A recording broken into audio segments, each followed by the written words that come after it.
Hello everyone and welcome back to Quick Slants with Bethel University football coach Steve Johnson.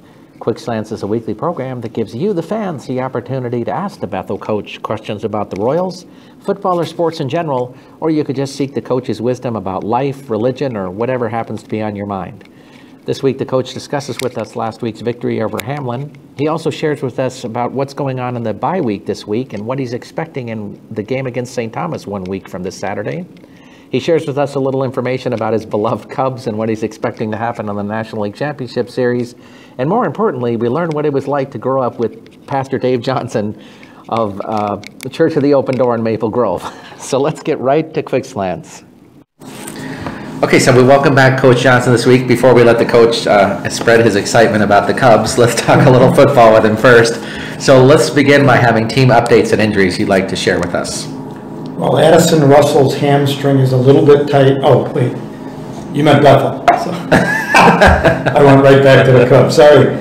I think we're doing pretty well. We've got a bye this week, and so we've got some guys that played last week but weren't full go, and we think they're going to be they'll be good to go by next week. Offensive lineman Dylan Crum, who's a big part of our team, has been hobbled all the way since the first game. He played a little bit in the last two, but we think this, a couple of weeks off here, we're not totally off, obviously, but a couple of weeks where he's not just getting battered and smashed is going to be good for him to be ready to go. So we feel good about that. You don't get. I was talking to another coach in our league this week, and everybody's got injuries, and it's hard when it's to a tough guy. And, for us, losing Bryce Marquardt to a collarbone break is devastating because there's nobody like him in our league, let alone on our team.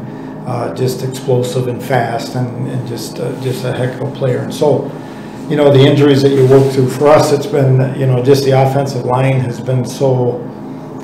We're incredibly excited about the guys and the backups and the guy and what's happened and how much we've grown. At the same time, that continuity of those young people together and the communication, some verbal, some not, is just incredible. So we've had probably in 6 games, we've had the same lineup only twice. Wow. And we haven't had the starting lineup that we started the first game against Stout. We've never had that again. So that's a little bit difficult. At the same time, we are developing more players in depth and finding new guys. Mason Dietrich is he's just really a pretty good player, and we're excited about him, and he has a lot to learn. So that's even more fun.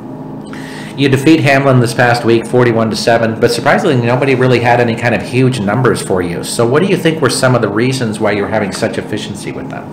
I'm not a big stats guy, but I did notice that in a 41-7 victory, the yardage wasn't very different. But when you take a football game, you have to take the whole thing. And a lot of times, there's this one play that bugs you. And I have one from last year, and I have one from 1999, and it's obviously those were big plays, but every play could be a big play, and so on and so forth. But in this game, our special teams did a great job, and our defense did a great job. And what happened is we had shorter fields. Okay, so we scored a defensive touchdown. Jesse Mockley got a pick and brought it to the 1. If he would have scored, Coach Frazier would have taken him to the Texas Roadhouse, but so he was pulling for him to get tackled, and no, just kidding. And then we blocked a punt, and so those things. So we had our drives weren't long, and I felt very excited that our team played. We really played well on defense. We really played well on offense. We really played well in the special teams, and so all those things together. Make it kind of that way. So our efficiency was good. Hamlin did a great job. They know that we wanted to run the ball in that particular game, and so they just put a lot of people in the box. And then the score gave us the ability to kind of stay in what we wanted to be able to do. So we did talk last week quite a bit about the special teams and what you were looking for out of them, and they looked like they really came up big for you this past weekend.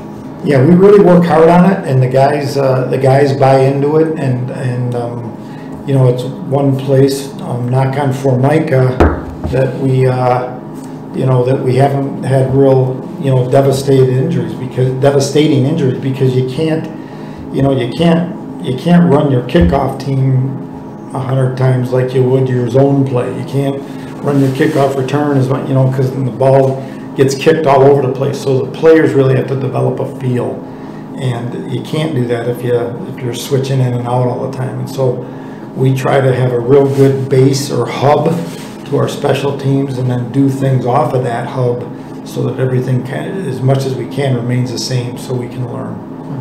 Interesting. Jesse Mockley seemed to be everywhere this past weekend.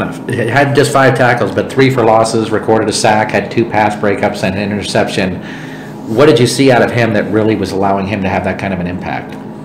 Jesse's a terrific player that nobody's heard of, and we just really have really good alley players, we call them, outside linebackers. They're disciplined, they're athletic. It's not one thing, you know. He has a feel for the game. His coach is Coach Mike Frazier, and he's a master teacher, and so he not only teaches Jesse what to do, but what to look for, and even how to feel sometimes about some things. So when you've been in the program for that long and been taught over and over and sometimes yelled at, you develop a natural instinct that goes along with your obedience when those two things kind of mesh, and you don't try to do things above and beyond for your own stuff. When you just are obedient, and the training naturally takes you to your area, you make plays, and that's what Jesse's doing right now at a high rate. You seem to be getting that same kind of play out of Bridgeport Tussler, who it looks like 2 or 3 times a game gets a huge play for you. What is the maturity that you're kind of seeing in him at this point? Well, it's for Bridge, it's not the same. With Jesse, his is, you know, he's in the right place, right time, and doing all those things. Bridge is just an electric athlete that we want. We're working on it right now, and it's really a fun thing, but it's a stretcher where Bridge is, you know, he's kind of the player of the possible, because he can do so much, he can imagine a lot, and sometimes he skips through the base. He skips through the steps thing that is boring and stuff like that, and gets to something else. Now on those plays, it opens up that where he's in the right spot, boom, and I think it'll happen even more as he becomes, and he's growing like crazy, and he's really becoming a good player for us. He had a little injury that he had to fight through, and so we didn't know how much we'd have him last week, and he healed up, and he does, and it was good, and I just felt like he might have played one of his best games, and part of it were some of the littler things. You know, his big things are just because he really is he's electric. He's, you know, I mean, there's a ball thrown by him last year, and I stand next to him, and he kind of moved real quickly.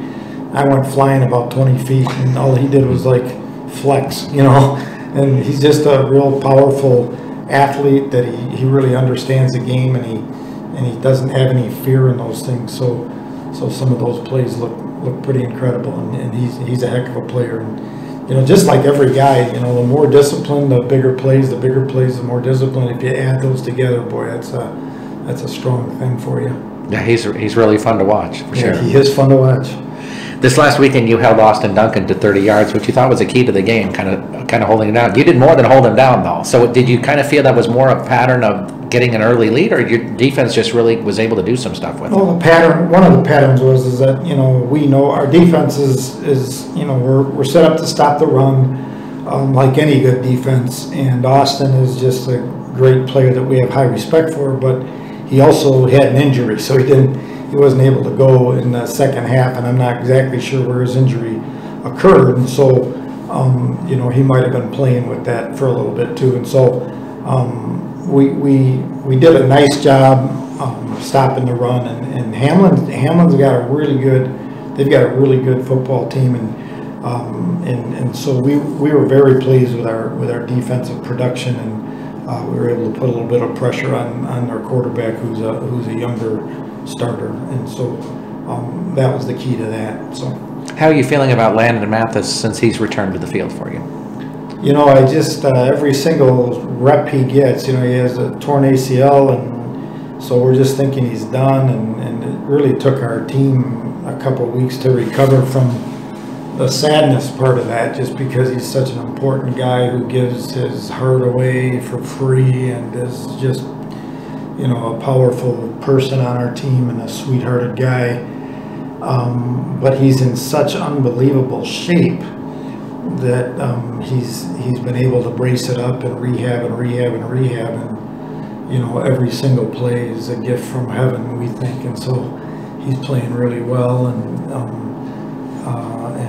he's been able to be in there a lot, and it, you know, it helps even grow our other guys. You know, we've got some great linebackers that we're excited about. Justice Chaffee's a young guy, and Kefa Angoliai, I don't even know how to say his last name, but just terrific players that are able to see some time because Landon's not taking every single thing, and Andrew Ragsdale from Waverly, Iowa. Those younger guys are getting some stuff along with the starters, Josh Dahlke and Zach Enos.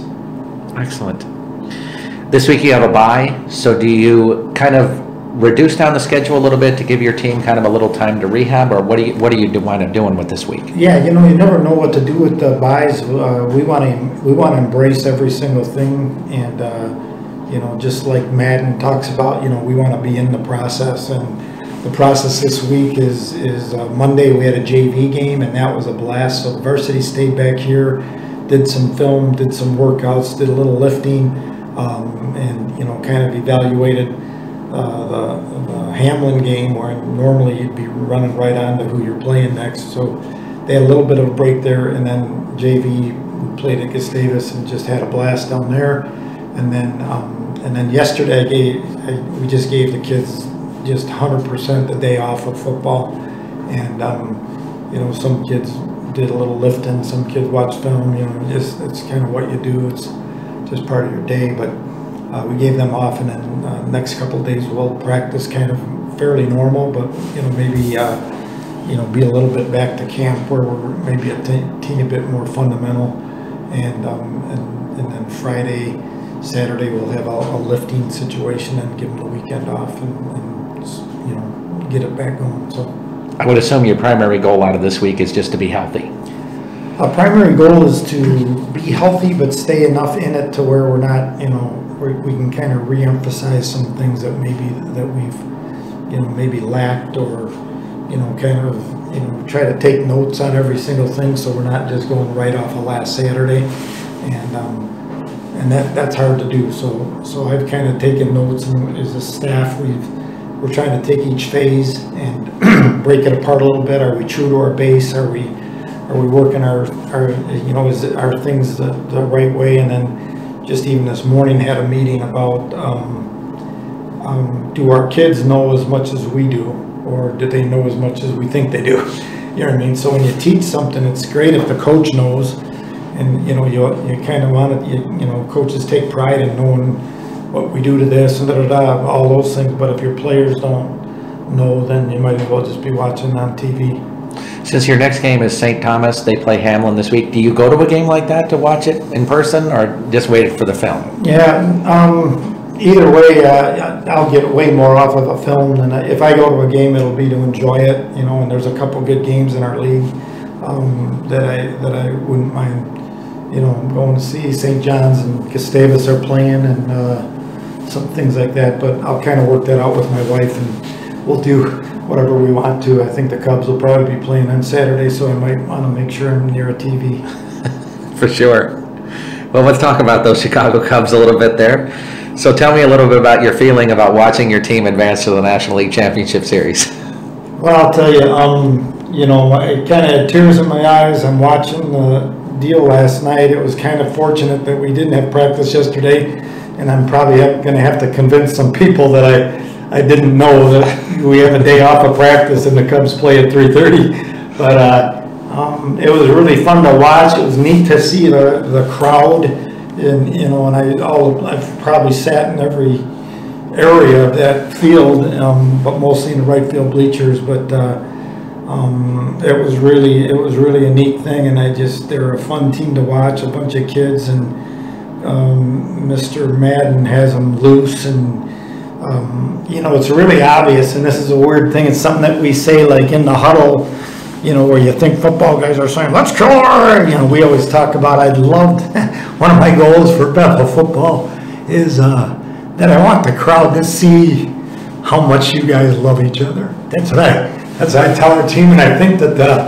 the Cubs are a little bit that way. You know, I don't know that they might, you know, I don't know that they're all on the same page as far as the spiritual base that we might have here, but I can tell that the guys care about each other, and it's a lot easier to give your gifts. You know, stuff, I read a thing this morning that talked about it's way easier to give, you know, to help others than it is to help yourself. And if you're all doing that, you know, if you're helping the guys on your team and you're getting that from them, you're really going to grow. And I feel like the Cubs have done that way, and they're not blaming or, you know, they're, you know, Coach Madden's got them staying in the process, and it's a lot of stuff that we talk about and want to be able to do. So they've got a lot of things that are going right for them, and including that Schwarber can hit the ball into the lake, which is a cool thing. Yes, he sure can. That was quite a shot. I did make a little noise at the condo.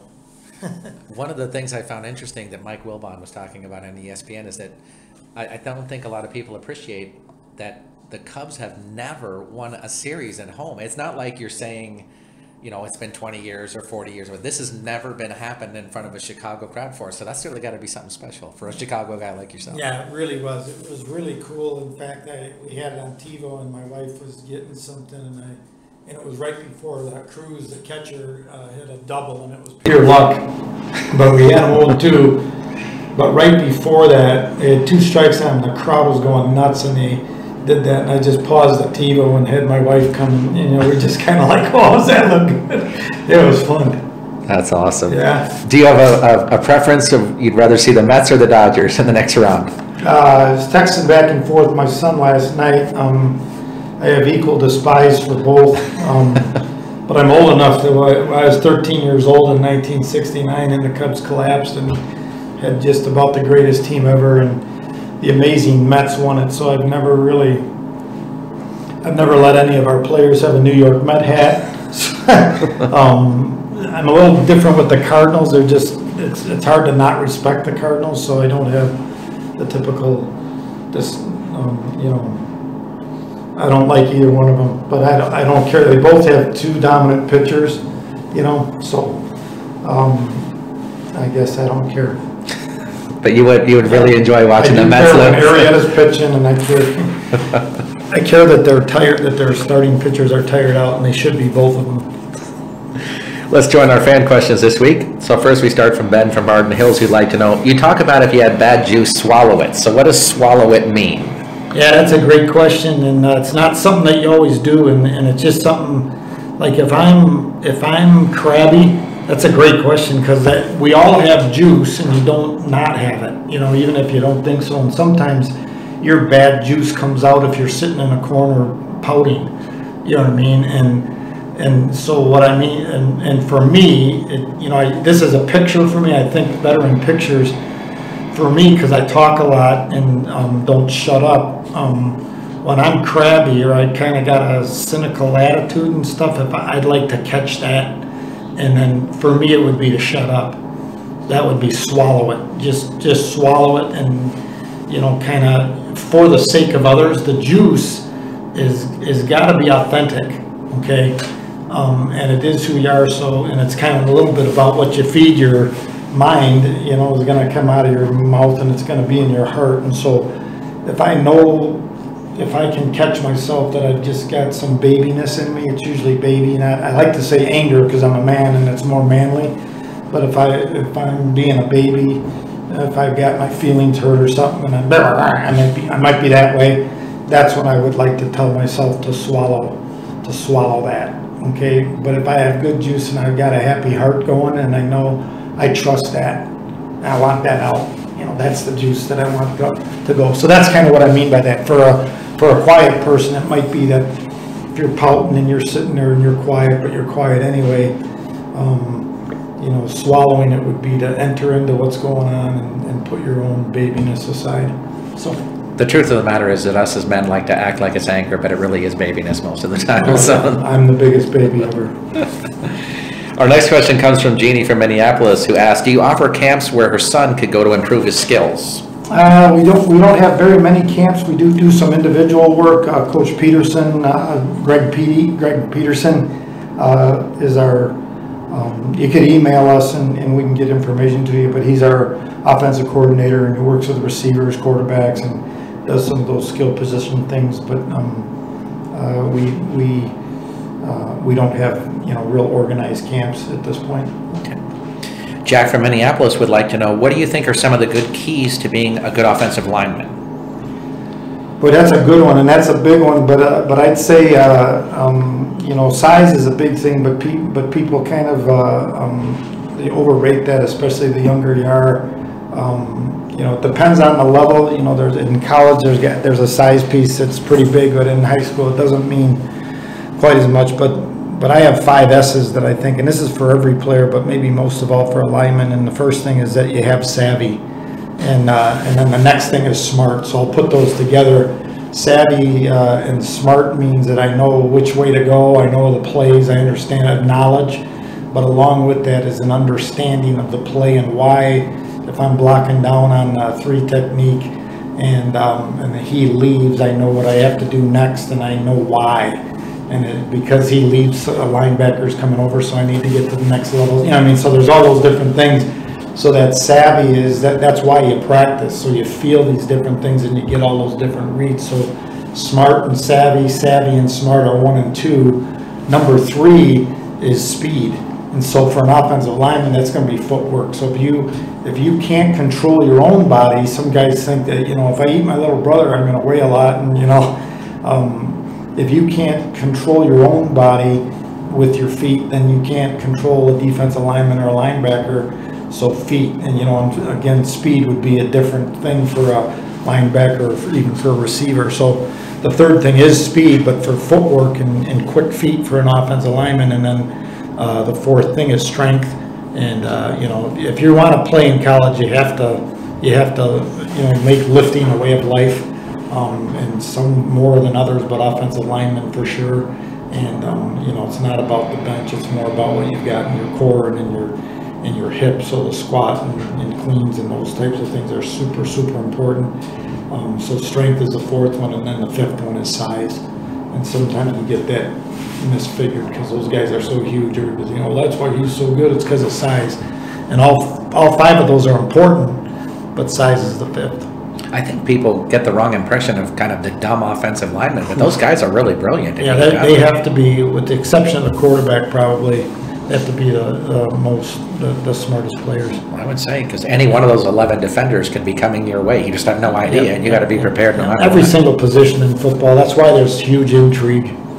Every single position has intricacies, and every sport's that way. I watch soccer and I don't get it, but because I understand sports a little bit, I know there's stuff that I don't understand. That, you know, that this is like way deeper than I thought. People think baseball is boring, and I don't find it boring, but I'm kind of thinking along with the pitcher. You know, if I'm going high and tight so that I can get them with a slider away. Absolutely. Our next question comes from Margaret from Eden Prairie, who asks, how do you keep your players enthusiastic about winning while not coming across as haughty or arrogant? You know, I think that's something that we need to, you need to address that. We don't really talk about winning too much, and we think that we feel like, and I think it's true, that winning takes care of itself, but so does losing, and you know, we need to be, you know, we're all striving to be the right guy, and we want to be the right team. You know, okay, so then you have to decide, what kind of man do I want to be?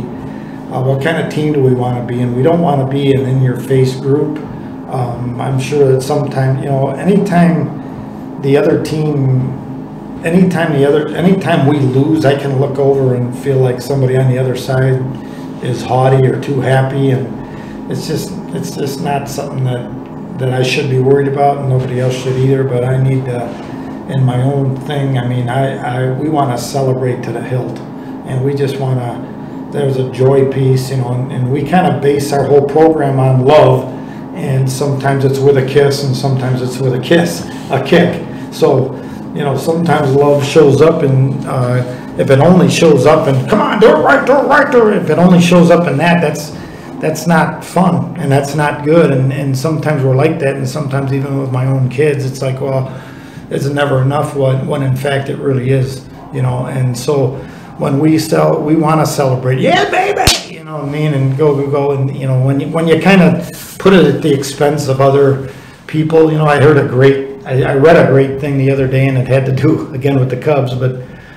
somebody was saying that they were envious, but they disguised it as hate. And, you know, I hate that team, you know. That's why I was trying not to say that about the Mets. But there's you know, usually when you hate somebody, there's an envy or something. And so we don't want to be that way. We just, you know, we want to enjoy. I know that when we started winning, people didn't pay too much attention to us. But then when we started to win fairly consistently, everybody was saying that we did something wrong. And, you know what I mean? So people pay attention to you. You know, I don't want to act humble, because that's not humble, you know. So we want to be rightly ordered in our celebration and rightly ordered in our grief. Excellent. Jim from St. Paul asks, with 9 teams in the MIAC, do you think they will add another team for football?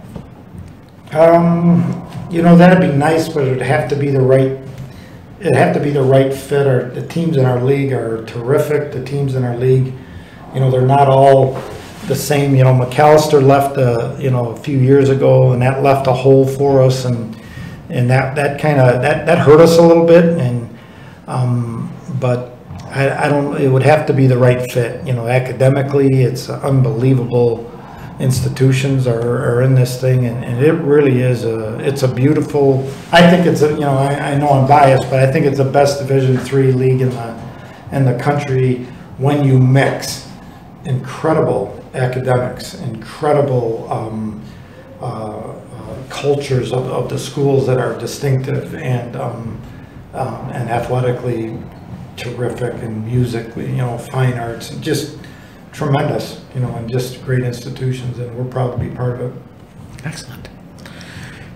Charlie from Blaine would like to know, did you see the play in the Mets-Dodgers game with Chase Utley, and did he look more like he was ready for football?